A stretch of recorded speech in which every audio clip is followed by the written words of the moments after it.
আমাদের অরিজিনাল লড়াই BJP CPM কংগ্রেসের সাথে। দল মনে করেছে যে আমার চাইতেও দেবাংশু ভালো হবে, কারণ এরা যুবক, এরা অনেক বেশি ফাইটার, আর দেবাংশুর একটা লড়াকু ইমেজ আছে, অতএব নিশ্চয়ই ভালো হবে। দল মনে করেছে এখানে বিজেপিকে হারাতে গেলে আমাদের চাইতেও দেবাংশু জোরদার শক্তিশালী প্রার্থী হবে, তাই ওকে দিয়েছে। আমাদের অরিজিনাল লড়াই তো বিজেপির সঙ্গে, তো বিজেপিকে যে হারাতে পারবে দলনেত্রী তার কথাই ভেবেছেন, দিয়েছেন ওকে, সবাই আমরা করব। না, আমার সাথে কিছু কথা হয়নি। কথা বলার প্রয়োজন আছে নাকি? যেখানে দিদিমণি অভিষেক সিদ্ধান্ত নিচ্ছে, এরা দলের সর্বময় কর্তা, আমরা তো চুনোপুটির লোক, আমাদের সাথে কেন কথা বলবে বলুন? কোনো জায়গায় মনে হয়েছে যে আপনার খামতি ছিল এই বিধানসভায়? নিশ্চয়ই খামতি আছে, খামতি না থাকলে আমাকে দেবে না কেন? আমি যেটা মনে করছি খামতি নেই, ওরা মনে করছে খামতি আছে। নিশ্চয়ই খামতি আছে, না হলে 3 বার দিল, এবার দিল না কেন? আচ্ছা, অসুবিধা নিশ্চয়ই কোথাও ছিল।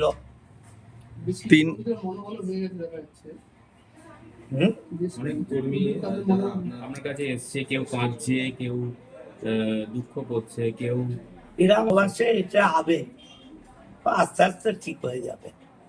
শুধু 3বারের বিধায়ক নয়, প্রথম থেকে মমতা ব্যানার্জির ছায়া সঙ্গী, কোনো জায়গায় কি মনের কোনো একটু কষ্ট হচ্ছে? না না, আমার কোনো কষ্ট নেই। এত মানুষের মধ্যে 3 বার আমাকে টিকিট দিয়েছে, এই না বাবার কি, আমার কতটুকু আমার ক্ষমতা আর কতটুকু আমার যোগ্যতা। আমার যোগ্যতার বাইরে দল আমাকে দিয়েছে, অনেক দিয়েছে, থ্যাঙ্কস টু দল। 2011 লড়াই তো আরো বেশি কঠিন ছিল, তখন আপনি দলের কাণ্ডারি ছিলেন চুঁচুড়া বিধায়ক হিসেবে। অভিষেক এবং দিদি মনে করেছে আমার চাইতে দেবাংশু বেটার হবে, ওকে থ্যাঙ্কস, ধন্যবাদ জানালাম দলকে। লড়াই তো হবে বিজেপির সাথে। কোথাও কি আবেগপ্রবণ হয়ে পড়ছেন? না না, কোনো আবেগের প্রশ্নই নেই, কোনো আবেগের প্রশ্ন নেই। ছেলেরা এসছে, মেয়েরা এসছে, কান্নাকাটি করছে, স্বাভাবিক। আমি তো বড়, আমার সেটা কষ্ট হচ্ছে, দিস না, এর বেশি কিছু নয়। এতদিন ধরে মানুষের সঙ্গে ঘুরেছেন, মানুষের কাছে গেছেন, সেই সময়টা কিভাবে পূরণ করবেন? বই আছে, ক্লাব আছে, এই তো আমার সুইমিং ক্লাবের প্রেসিডেন্ট বাড়িতে এসে বসে আছে। ক্লাব করব, মাঠ করব, বই পড়বো, সময় কাটাবো, আর নিশ্চয়ই একদম তো বেকার হয়ে যাব না।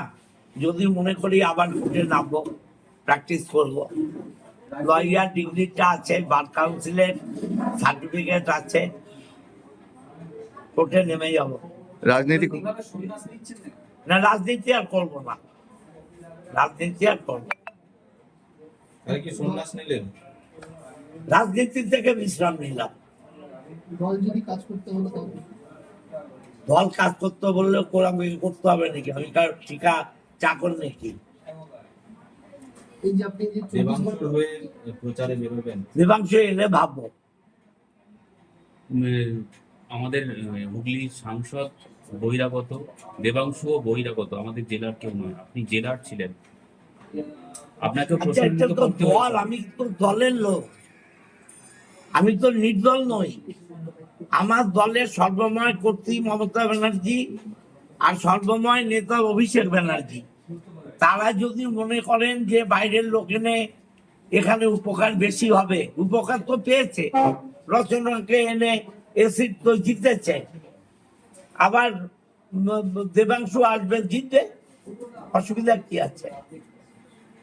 যেখানে কল্যাণ বন্দ্যোপাধ্যায় সাংসদের ছেলেকে দেয়া হয়েছে উত্তরপাড়ায়, আপনি দেখুন, আমি এসব নিয়ে দল যা ভালো মনে করেছে করেছে, আমি এখনো পর্যন্ত দল করছি, অতএব দল যেটা সিদ্ধান্ত নেবে সেটাই আমার সিদ্ধান্ত।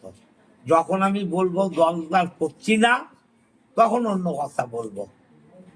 তৃণমূল হয়ে প্রচার করবেন? হুম? বিধানসভা ভোটে তৃণমূলের হয়ে প্রচার করবেন? দল করলে অবশ্যই প্রচার করতে হবে। তৃণমূল যদি করি তাহলে তৃণমূল হয়ে নিশ্চয়ই প্রচার করতে হবে।